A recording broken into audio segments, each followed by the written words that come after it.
Assalamualaikum warahmatullahi wabarakatuh. Alhamdulillahi rabbil alamin. Wassalatu wassalamu ala ashrafil anbiya'i wal mursalin wa ala alihi wa sahbihi ajma'in, amma ba'd.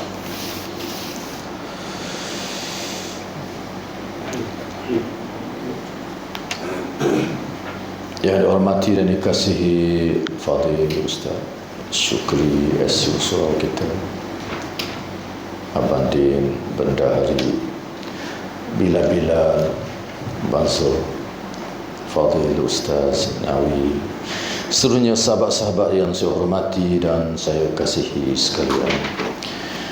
Kita sambung membaca beberapa hadis sebelum kita berpisah pada pagi ini daripada kitab Bulughul Maram. Hadis 683, sambung 683. Wa an Abi Hurairah radhiyallahu anhu qala naha Rasulullah sallallahu alaihi wasallam anil wisali فقال رجل من المسلمين فإنك يا رسول الله تواصل قال وأيكم مثلي إني أبيت يطعمني ربي ويسقيني فلما أبوا أن ينتهوا عن الوصال وصل بهم يوما ثم رأوا الهلال فقال لو تأخر الهلال لزدتكم كالمنكل لهم حين أبوا أن ينتهوا متفق عليه.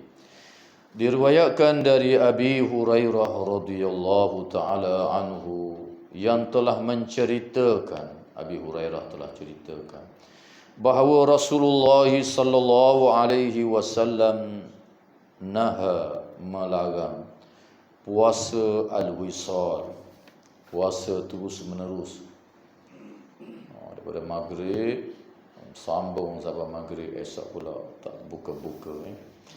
Lalu ada seorang lelaki daripada kaum muslimin, dia berkata, sahabat Nabi lah, dia kata pada Nabi, wahai Rasulullah, akan tetapi mengapa kamu ada melakukan ya Rasulullah? Dan Nabi sendiri ada juga buat puasa yang panjang begitu. Rasulullah sallallahu alaihi wasallam menjawab, bersabda, siapakah di antara kamu yang mampu berbuat seperti diriku? Kata Nabi, kerana sesungguhnya meskipun aku bermalam, namun Tuhanku memberiku makan dan minum. Nabi kenyanglah, tahan tak makan pun. Ketika baginda melihat mereka tidak mahu menghentikan wisalnya, puasa terus menerus, baginda melanjutkan puasanya bersama mereka hari yang berikutnya. Kemudian hari yang berikutnya lagi. Sesudah itu mereka melihat hilal, iaitu anak bulan Syawal, hari raya.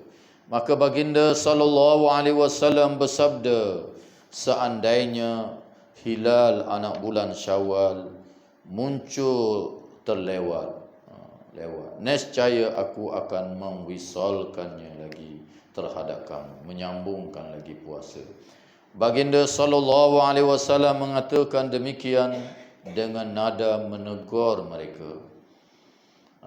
Menegur mereka sejak baginda melihat mereka tidak mahu menghentikan wisalnya, terus menerus puasa.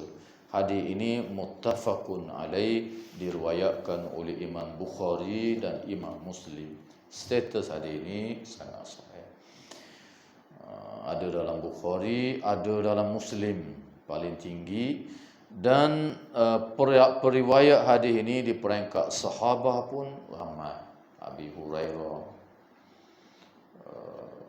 Aisyah radhiyallahu taala anha pun ada cerita, Anas bin Malik pun ada cerita, Abu Sa'id Al-Khudri radhiyallahu taala anhu pun cerita. Artinya peristiwa ini masyhur pernah berlaku di zaman Nabi sallallahu alaihi wasallam. Pernah berlaku sahabat ni dia tengok Nabi ada ta'akan tu meneru, lalu mereka nak buat macam Nabi, lalu Nabi sallallahu alaihi wasallam melarang mereka. Ni puasa garik subuh sampai garik tak makan tak minum, sampai ke malam esok puasa pula tak makan tak minum. Maka Nabi sallallahu alaihi wasallam melarang. Hadis ini menjadi dalil kepada jumhur ulama, majoriti para ulama, termasuklah mazhab kita al-Imam Syafi'i rahimahullahu taala anhu dan lain-lain lagi. Perbuatan yang macam ini terus menerus berpuasa ini adalah haram hukumnya. Kerana kaedah dalam ilmu usul fikhi, al-aslu fin nahi haramun, asal sesuatu yang dilarang itu adalah haram kecuali ada dalilnya. Kerana dalam hadis ini disebut naha Rasulullah marah. Kemudian ada orang buat juga, lalu Nabi ada menegurkan lagi, dan Nabi menunjukkan sikap tidak bersetuju dengan perbuatan yang demikian. Lalu bagaimana Nabi sendiri ada melakukan? Maka yang Nabi ada melakukannya juga para ulama menanggung sebagai khususiyah kepada Nabi. Ini adalah benda yang menjadi khususiyah kepada Nabi. Kita berdasarkan dalil-dalil yang banyak, Nabi suruh berbuka awal. Masuk garik itu suruh buka dah, dan kita dah baca hadis-hadis baru ni, dan ia adalah merupakan sunat hukum. Jangan melewatkan berbuka. Dan untuk berbeza kita dengan orang-orang yang sebelum kita, Yahudi dan Nasrani, yang melewatkan berbuka puasa. Begitulah yang diajar oleh Nabi, dan begitulah juga yang menjadi kelaziman kepada Nabi sallallahu alaihi wasallam. Tak bolehlah 2-3 hari apa tak buka. Ambil roli pasal itulah Nabi melarangnya. Di sisi jumhur ulama tidak boleh. Walau bagaimanapun ada sebahagian di kalangan para ulama yang menyatakan bahawa boleh, dia kata ni. Antaranya ialah kerana ada sahabat yang buat walaupun Nabi menunjukkan sikap yang tak bersetuju. Artinya tak siapa pengkat haram, tetapi makruh berbuat demikian. Tak boleh jugalah. Artinya berbuka awal masuk waktu itulah yang lebih baik dan lebih afdal. Wa anhu qala Rasulullah sallallahu alaihi wasallam, man lam yada' qawla az-zur wal 'amala bihi wal jahla falaysa lillahi hajatun fi an yada'a ta'amahu wa syarabahu, rawahu al-Bukhari wa Abu Dawud wal lafzu lahu. Abu Hurairah radhiyallahu taala anhu telah menceritakan pula bahawa Rasulullah sallallahu alaihi wasallam pernah bersabda, barang siapa yang tidak mahu meninggalkan perkataan yang bohong. Qaulazur ni perkataan yang bohong ataupun perbuatan dusta di mahkamah, itu asal dia. Artinya luar mahkamah pun tak boleh jugalah. Dan sikap orang-orang yang jahil, tak meninggalkan perbuatan al-jahla, perbuatan orang-orang yang jahil, maka Allah tidak memerlukan puasanya, artinya Allah tak terima puasanya, meskipun dia meninggalkan makan dan minum. Falaisa lillahi hajatun, maka Allah tidak berhajat di dalam menerima dia meninggalkan makan dan minum. Hadis ini diriwayatkan oleh Imam Bukhari, sahih artinya, dan juga diriwayatkan oleh Imam Abi Dawud.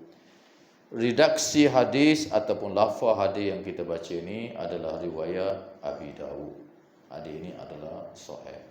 Dan hadis ini sudah saya huraikan panjang dalam muqaddimah puasa dulu ataupun kuliah amban Ramadan dulu.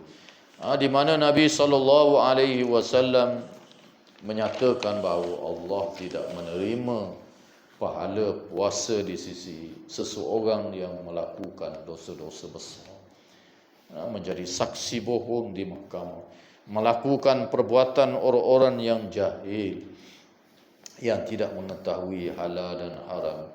Rasa nak buat tu buat, rasa nak buat ni buat. Kita disuruh dalam bulan Ramadan beramal dengan amalan Nabi-Nabi dan Rasul-Rasul. Siang berpuasa, malam beribadah kepada Allah Subhanahu wa ta'ala. Khilaf di kalangan ulama hadis ini, jumhur ulama melakukan perbuatan dosa termasuklah menjadi saksi palsu di mahkamah dan seumpamanya, tidaklah membatalkan puasa mereka. Puasa sah, tetapi yang maksud hadisnya ialah dari sudut pahala puasanya kosong di sisi Allah Subhanahu wa taala. Artinya puasa ni ada dua. Satu dari sudut hukum fiqh. Kalau tak melakukan perkara-perkara yang membatalkan puasa, puasa sah. Dah curi ni, dah saksi palsu ni, tu berdosa bahagian tu. Tapi puasa dia sah. Itulah jumhur ulama, termasuk mazhab kita Al-Imam Asy-Syafi'i rahimahullahu ta'ala anhu. Sebahagian ulama di kalangan ulama yang minoriti, dia kata Tuhan tak terima, tak sah dia kata. Bila tak sah, kesan dia apabila lepas raya dia kena qada pada hari-hari yang dia lakukan dosa-dosa besar, termasuklah menjadi saksi palsu di mahkamah. Lawyer suruh ayat gini-gini, benda dah. Maka dia pun ceritalah di mahkamah, gini-gini orang ni gini-gini, padahal bohong. 5 hari jadi saksi. Tak betul belaka bercakap, tak sah 5 hari itu. Dia kena, kesan dia apa? Dia kena qada. Bila tak sah kena qada. Mazhab jumhur yang kata sah, artinya dia tak payah qada lagi. Tapi berdosa lah. Untuk lawyer tu kau suruh kena kau. Okay. Banyak gitulah di mahkamah kan. Susah juga jadi lawyer. Dia tahu benda tu salah sungguh, kawan ni buat sungguh, tapi bagaimana nak lepas? Situlah berlaku pembohongan pula. Hakim dia dengar lawyer je dan kita dan saksi-saksi, kalau semua pakat bohong kan, nyanyi kawan tu. Hadis yang seterusnya, wa an Aisyah radhiyallahu anha qalat kana Rasulullah sallallahu alaihi wasallam yuqabbilu wa huwa sha'im wa yubashiru wa huwa sha'im walakinahu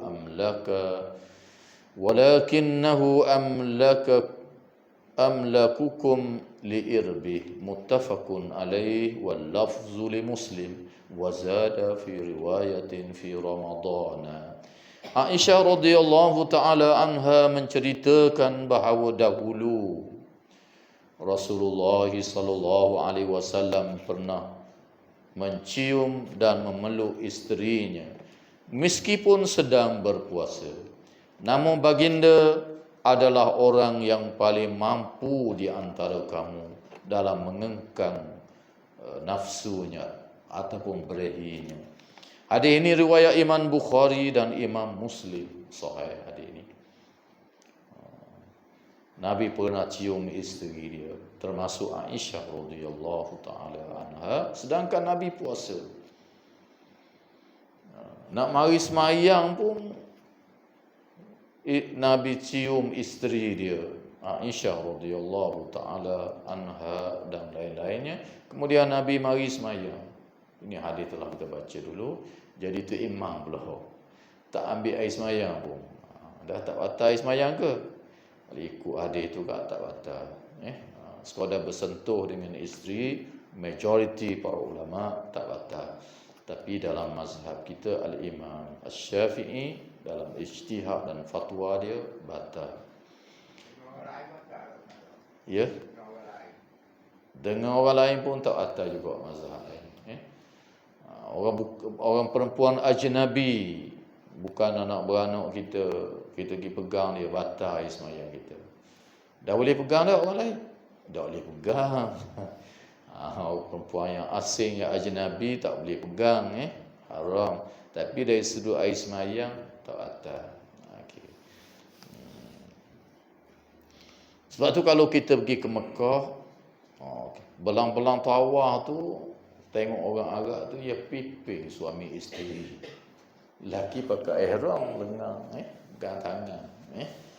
Jadi kalau kita lihat begitu, biarlah. Majoritinya tak batal. Al-Imam Asy-Syafi'i kata batal ni dia ambil mana? Antaranya dia tengok ayat Quran, aula mastumun nisa, menyentuh wanita. Dia faham dari segi makna zahir, sentuh begitu batal. Majoriti ulama faham sentuh di situ artinya ialah jima ataupun berseronok, menaikkan syahwat, begitu baru batal. Dengan adanya dalil-dalil daripada hadis-hadis yang terang, Nabi bukan sekadar sentuh, cium, mari sembahyang, jadi itu imam. Kita pula dia faham boleh jadi berlapik, begitu gini pula lah. Jadi sebab itu dia jadi khilaf, tak terang berhubung dengan perkara itu. Begitu juga berkenaan dengan puasa. Dalam hadis ini kita tengok Nabi cium isteri dia sedangkan dia puasa. Dalam sebahagian riwayat disebut dalam bulan Ramadan, puasa yang wajib lah. Hadis ini adalah sahih sebab ada dalam Bukhari, Muslim dan lain-lain. Artinya kalau kita bersentuh, bahkan cium isteri, tidak membatalkan puasa. Dengan syarat hendaklah kita boleh mengawalnya supaya tak jadi terlanjur, sehingga berlakunya persetubuhan ataupun jima yang boleh membatalkan puasa dengan dalil-dalil yang terang. Itu baru ada. Sudah cium saja apa tu. Dan kalau boleh kawal, maka dia tidak membatalkan puasa. Boleh tu ialah bulan puasa pun. Tak batal puasa. Okey.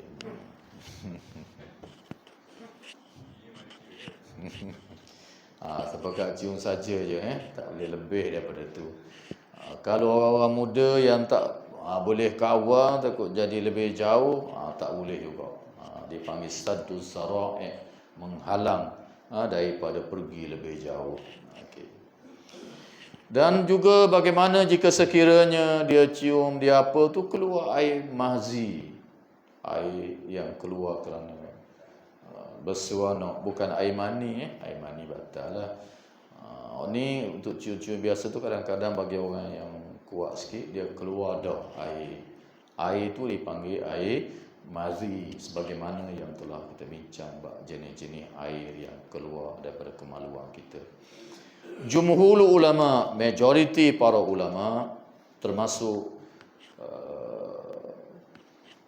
Al-Imam Asy-Syafi'i, Imam Abu Hanifah, Nu'man bin Thabit, Imam Malik bin Anas, mazhab Syafi'i, mazhab Maliki, mazhab Hanafi, cium-cium keluar air mazi tak batal puasa. Air semayang batal tak? Kalau ada air semayang batal. Air mazi ni keluar batal air semayang. Batal sembahyang ni khurujus syai' minas sabilain, keluar sesuatu daripada dua jalan, jalan depan, jalan belakang, batal sembahyang. Tapi puasa kalau keluar juga ni tak batal. Okey. Walau bagaimanapun ada segelintir di kalangan para fuqaha dia kata batal juga keluar air mazi. Jumhur ulama, majoriti para ulama tak batal. Antaranya ialah kerana Nabi pun ada mencium isterinya, dan benda ni boleh, dan jika sekiranya berlaku keluar air mazi maka tidak membatalkan puasa. Wa an ibni Abbas radhiyallahu anhuma anna an-nabiy sallallahu alaihi wasallam ihtajama wa huwa muhrim wa ihtajama wa huwa shaim, rawahu al-Bukhari.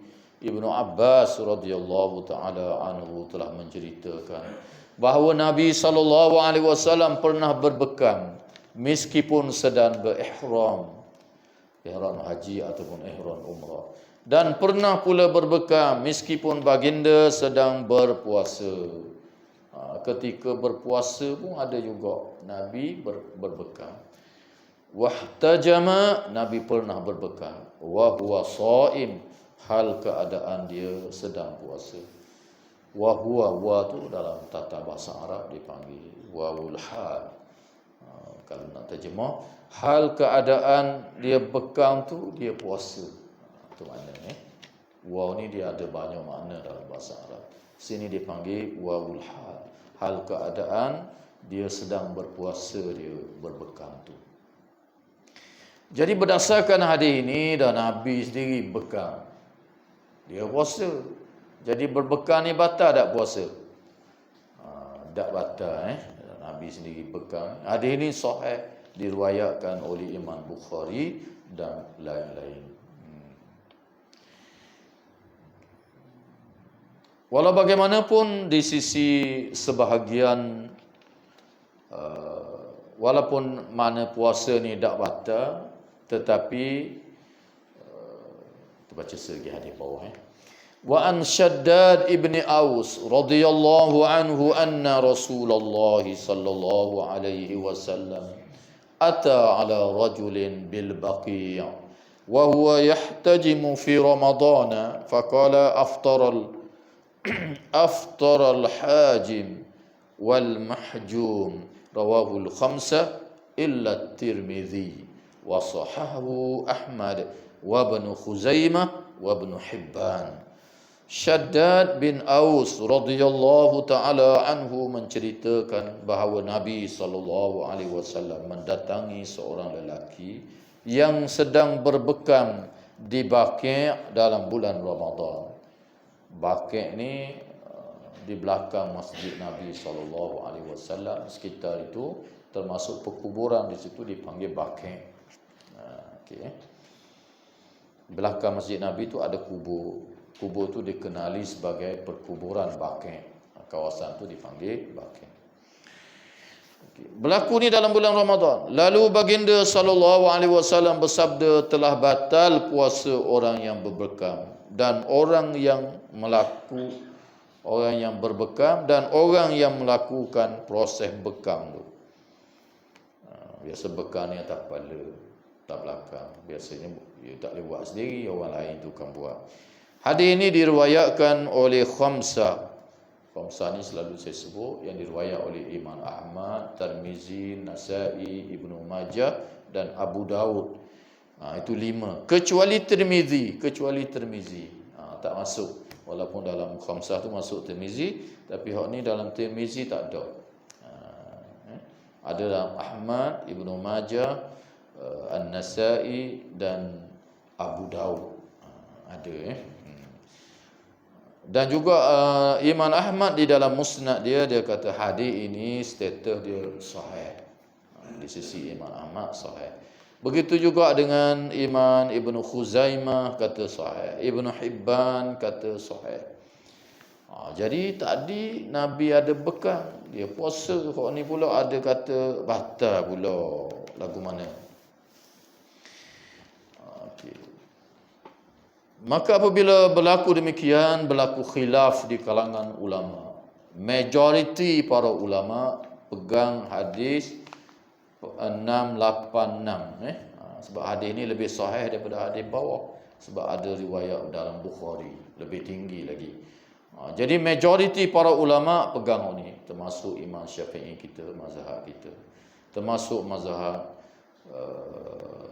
Hanafi, Imam Abu Hanifah, termasuk Imam Malik, mazhab Maliki, semua kata kalau bekam ni tak batal puasa kerana hadis 686 kita pegang ni. Okey. Nabi sendiri ada bekam, artinya tidak batal. Jadi ada beberapa hadis macam Nabi melarang, maka kita gabung dua-dua ini, majoritinya termasuk mazhab kita letak makruh. Kalau kita bekam juga ketika kita berpuasa termasuk bulan Ramadan, hukumnya makruh. Lebih baik tak payah. Itu maksudnya. Kerana di sana ada hadis-hadis yang melarang ni. Dalam hadis yang kedua ni pun sahih juga. Imam Ahmad kata sahih. Maka kalau tengok hadis ni macam batal. Nabi kata aftarul haji, telah berbuka orang yang berbekam ni, Nabi kata. Buka batal puasa. Maka dalam mazhab Hambali, mazhab Imam Ahmad bin Hanbal, kalau berbekam ketika kita berpuasa, batal puasa kita itu. Ini mazhab Hambali. Sebab hadis yang kedua ni Imam Ahmad kata sahih dan dia pegang ni, ada dalam musnad dia. Okey. Tengok bawah lagi. Wa an Anas ibn Malik radhiyallahu anhu qala awwalu ma kurihatil hijamatu lis-shaim anna Ja'far ibn Abi Talib ihtajama wa huwa shaim famarra bihi an-nabiy sallallahu alaihi wasallam faqala aftara hadhani tu walaupun dia tengok bagi macam baca pendek, tapi dia kena baca panjang wa alif kecil atas. Aftara hadhani, tak boleh baca dengan hadhani, tak boleh. Hadhani. Okey. Thumma rakhasa an-nabiy sallallahu alaihi wasallam ba'du fil hijamati lis-shaimi wa kana Anas yahtajimu wa huwa shaimun rawahu ad-Daruqutni wa qawwahu. Anas bin Malik radhiyallahu taala anhu telah menceritakan bahawa mula-mula kisah berbekam ni dimakruhkan. Bagi orang yang puasa ialah ketika Ja'far bin Abi Talib sedang berbekam di bulan puasa, lalu bertemu dengan Nabi sallallahu alaihi wasallam, lalu baginda bersabda, kedua-dua orang ini berbekam dan yang tukang buat bekam batal puasanya, Nabi kata. Aftara hadhani, dua-dua ni batal belaka, Nabi kata. Okey. Sesudah itu Nabi sallallahu alaihi wasallam memberi rukhsah, thumma rakhasa Nabi. Berlalu masa, kemudian Nabi memberi keringanan, membolehkan orang berbekam bagi orang yang berpuasa. Anas radhiyallahu taala anhu pernah berbekam saat sedang berpuasa. Anas yang meriwayatkan hadis ini juga pernah ketika dia puasa dia bekam. Hadis ini diriwayatkan oleh Imam Daruqutni yang dinilai kuat oleh Al-Imam Daruqutni. Hadis ini boleh dipegang sandaran hukumnya dan majoriti pun pegang juga hak ni dengan menganggap bahawa hadis yang Nabi kata batal puasa tu di peringkat awal. Peringkat awalnya Nabi tak boleh bekam dan Nabi kata batal puasa. Kemudian berlalu masa, selepas itu Nabi beri kebenaran pula. Artinya tak batal lah. Jadi majoritinya pegang begitu. Kecuali mazhab Hambali, dia pegang hadis sebelum tadi batal semacam. Okay. Tengok sikit Memakai celak mata dalam bulan Ramadan. Ini adalah perkara-perkara yang biasa ditanya dalam bulan Ramadan. Bekam, puasa, cium rumah, biasa. Jadi kita terdengar hadis-hadis daripada Nabi. Al-kahlu fi siyam, bercelak dalam bulan ketika puasa. Wa Aisyah radhiyallahu anha anna an-nabiy sallallahu alaihi wasallam iktahala fi Ramadan wa huwa sha'im. Rawahu Ibnu Majah bi isnadin dha'ifin. Qala Tirmizi la yasihhu fihi syai'un. Aisyah radhiyallahu taala anha telah menceritakan bahawa Nabi sallallahu alaihi wasallam memakai celak mata dalam bulan Ramadan ketika sedang puasa. Hadis ini ada dalam Sunan Ibni Majah dengan sanad yang dhaif, bi isnadin dhaif, tapi sanad dia dhaif. Status hadis ini dhaif. Bila dhaif tak boleh dijadikan sandaran hukum. Nabi bercelak ketika dalam bulan Ramadan, tapi tak sahih. Dan Al-Imam At-Tirmizi mengatakan bahawa tiada suatu hadis pun yang berpredikat sahih dalam hal ini. Yang mana lafaz yang sahih berhubung dengan bercelak dalam bulan puasa ni tak ada satu pun yang sahih. Tidak ada satu pun yang sahih. Batal ke tak batal pun tak ada. Okey. Maka apa hukum bercelak? Dah tak ada dalil, haruslah. Boleh jadi nak bercelak boleh. Orang Melayu kita tak timbul sangat ni, jarang orang bercelak. Orang Arab suka bercelak ni. Bercelak ni pada dasarnya sunat. Sunat sebab Nabi hadis-hadis yang sahihnya banyak Nabi bercelak. Tapi yang Imam Tirmizi kata tak ada sahih ni bercelak masa puasa. Ni tak ada. Dalam keadaan biasa Nabi bercelak. Maka hukum dia adalah sunat. Nabi SAW pernah bersabda, iktahilu bil ithmi fa innahu yajlul basar wa butus sya'ra wa yambitu sya'ra. Bercelaklah kamu, kata Nabi, dengan ithmi, sejenis celaklah di zaman Nabi. Karena sesungguhnya dia menguatkan pandangan mata, boleh menyihatkan mata, serta boleh menumbuhkan bulu-bulu mata. Hadis riwayat Al-Imam At-Tirmizi dari Ibnu Abbas. Kata Al-Imam At-Tirmizi, hadis ini hasan statusnya, boleh dijadikan hujah. Maka para ulama menganggap bahawa bercelak ni salah satu daripada akhlak Nabi SAW. Kalau kita amal boleh pahala. Buah kat bulu-bulu kening ni. Dan celak ni dia ada macam rasa juga. Bila dia masuk dalam mata, kadang-kadang dia wasa juga dalam tekak. Ada rasa buat sikit-sikit. Walau bagaimanapun, rasa yang ada sedikit sebanyak yang masuk dalam mata tu boleh mari kat tekak ni, dia anggap sebagai maaf. Sikit sangat je. Maaf. Maknanya celak tidak membatalkan puasa. Boleh celak. Titik obat mata, mau tanya. Titik obat mata lagu mana? Betulan saya pun jual obat mata. Mari belilah puasa kat beli titik dah ustaz. Boleh tidak menjadi halangan. Dia bukan rongga termasuk dalam mazhab kita. Mazhab kita ni rongga-rongga yang besar je. Kalau kita masuk sesuatu dalam dia batal. Mulut, lubang bawah, belakang bagi lelaki, puang, depan belakang, tak boleh. Itu dipanggil rongga-rongga yang besar dalam mazhab kita. Mazhab lain makan je tak boleh, mulut je. Rongga-rongga tu tak ada dalil yang kukuh berhubung dengannya.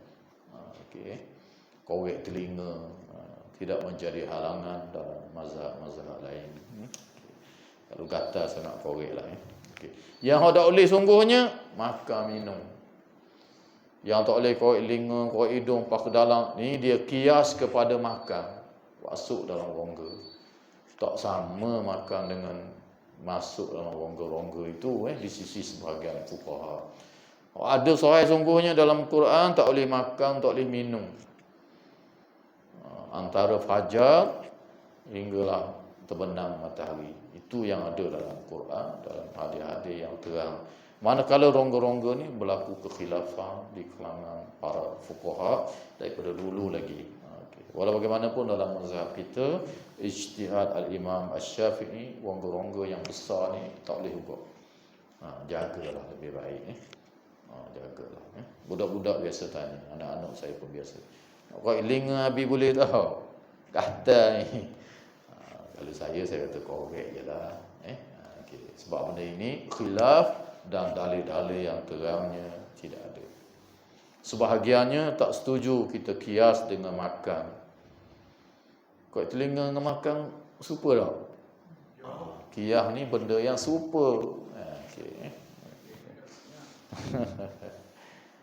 Dr. Yusuf Qaradawi mentarjihkan tidak menjadi halangan. Begitu juga berkenaan dengan bercelok mata ni. Celok mata ni Dr. Yusuf Qaradawi hurai panjang berhubung dengan perkara ini. Pun sama jugalah. Okay. Maknanya dia boleh masa puasa dan ada sikit-sikit mari rasa tu maaflah. Termasuk obat-obat mata tadi, kita titik tu kalau jenis pahit tu kadang-kadang dia mari juga masuk kat tekak. Dia bersambung juga dalam. Itu termasuk dimaafkan. Termasuk dalam kuliah yang dahulu saya sebut orang tanya P bagi orang sakit jantung yang kemang bawah lidah, paru-paru dan sebagainya, doktor pakar beri obat yang kemang di bawah lidah. Orang ni pun tak batal puasa juga. Sebab bukan dia telang. Kalau dia telang barulah batal. Sekadar kemang bawah lidah dia cair meresap melalui aurat saraf, pergi ke seluruh tubuh kita pun tak apa. Sebab kita bukan makan. Kecuali selepas itu ada lagi kesan cairan itu, mani-mani ke pahit ke obat tu, kita ludah je lah. Lepas kita ludah tu, ada sikit sebanyak tu telang juga, ada puasa juga dan tekak. Maaf juga, tak apa, tak batal puasa, boleh terus puasa. Okay. Termasuklah bercelok, boleh bulan puasa pun tidak menjadi halangan. Kerana boleh. Jadi tak batal puasa. Al-Imam Dr. Yusuf Qaradawi kata hukum dia oleh kerana tidak ada dalil yang sahih, maka ikut yang asal. Ikut yang asalnya sunat bercelok. Termasuklah Ramadan aku nak bercelok pun tak ada menjadi halangan. Begitu juga Dr. Yusuf Qaradawi dalam kitab dia Al-Fatawa Al-Mu'asirah, dia hurai berkenaan, orang tanya dia berkenaan dengan gosok gigi. Makruh ke tak makruh dalam bulan puasa? Dalam kitab-kitab fiqh mazhab kita, selepas gelincir matahari zuhur, makruh kita gosok gigi. Kita berdalilkan hadis bahawa bau mulut orang berpuasa ini lebih wangi daripada bauan kasturi di sisi Allah dan para malaikat. Maka tak payah kita menghilangkannya. Kalau kita menghilangkannya jadi makruh. Jadi Dr. Yusuf Qaradawi dia hurai panjang di sisi sebahagian mazhab dipilih ni tidak makruh sebab tak ada dalil. Dalil yang terang tu tak ada. Hadis tadi je. Maka dia kembali pada hukum asal. Hukum asal bersiwak ni banyak hadis-hadis yang sahih yang telah kita baca sebelum ini. Sunat hukumnya Nabi suruh kita bersiwak, bahkan setiap kali semayang hendaklah ataupun setiap kali ambil wudu suruh bersiwak. Maka hukum ini terus menerus, termasuklah di dalam bulan Ramadan, termasuklah selepas gelincir matahari, selepas asar sekalipun dia tetap sunat. Gitulah kata Profesor Dr. Yusuf Al-Qaradawi rahimahullahu taala anhu. Dan begitulah sebahagian para ulama daripada pelbagai mazhab. Cuma mazhab kita dia letak makruh. Jadi kalau rasa nak gosok, gosoklah. Dr. Yusuf Qaradawi kata hak yang bau mulut sungguh ni kerana puasa. Tu dia. Kerana puasa ni bukan daripada gigi dalam mulut ni daripada rongga kita. Oleh kerana kita puasa, dia keluar juga melalui rongga kita, melalui tengkok. Bau yang macam itu yang keluar daripada dalaman maidah kita, yang tu yang dikatakan sangat wangi di sisi para malaikat. Bukan bau di mulut kita ni. Kalau ada bau di mulut kita ni, gosok gigi lah. Okay, wallahu ta'ala anhu a'lam. Sampai itu je. Banyak hadis kita baca pada Masuk air pun sama juga. Cocok ke, vaksin ke, gapo ke, tak apa belaka. Okey, tak apa. Boleh belaka Tidak membatalkan puasa. Jangan dimakan sudah. Ya. Apa? Bak lelah pun tak apa juga. Walaupun dia gas, ada juga kandungan dalam tu, kandungan obat dan sebagainya, ada juga terasa sikit. Jadi para ulama kata ini dia dipanggil termasuk dalam perkara yang dimaafkan, kerana kandungan dia tu tak banyak, sikit sangat. Bagi orang lelah, baru ni pun ada seorang yang lelah, dia ada tanya. Okay, wallahu ta'ala anhu a'lam. Aqulu qawli hadza wa astaghfirullahal azim li wa lakum. Wassalamu alaikum warahmatullahi wabarakatuh.